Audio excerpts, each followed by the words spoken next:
రోజు అయితే సాటర్డే కదా, సాటర్డే స్పెషల్గా పొంగల్ అయితే చేస్తున్నాను. పొంగల్ అంటే పొంగల్లో స్పెషల్ ఏముందక్క అంటే పొంగల్లోనే స్పెషల్ ఉంది. మీరు ఎప్పుడైనా విన్నారా పొంగల్లో ఎర్రగడ్డలు తెల్లగడ్డలు వేస్తారని? మా సైడ్ అయితే వేస్తామన్నమాట.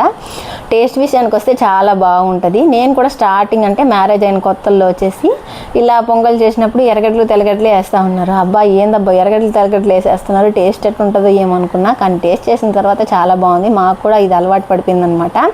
అంటే అంత బాగుంటుంది టేస్ట్. మీరు కూడా ఖచ్చితంగా ట్రై చేయండి.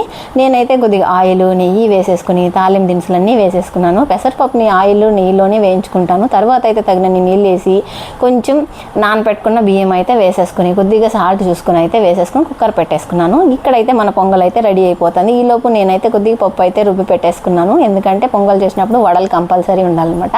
పిల్లలు మామూలుగా కరివేపాకుని వడలో వేస్తే పక్కకు తీసేస్తారని నేను మిక్సీ పట్టేస్తాను అనమాట. ఎర్రగడ్డ కరివేపాకును కూడా మిక్సీ పట్టేస్తాను. ఇంకా పొంగల్ చట్నీ వడలు అయితే రెడీ అయిపోయింది. మీరేం చేసిన టిఫిన్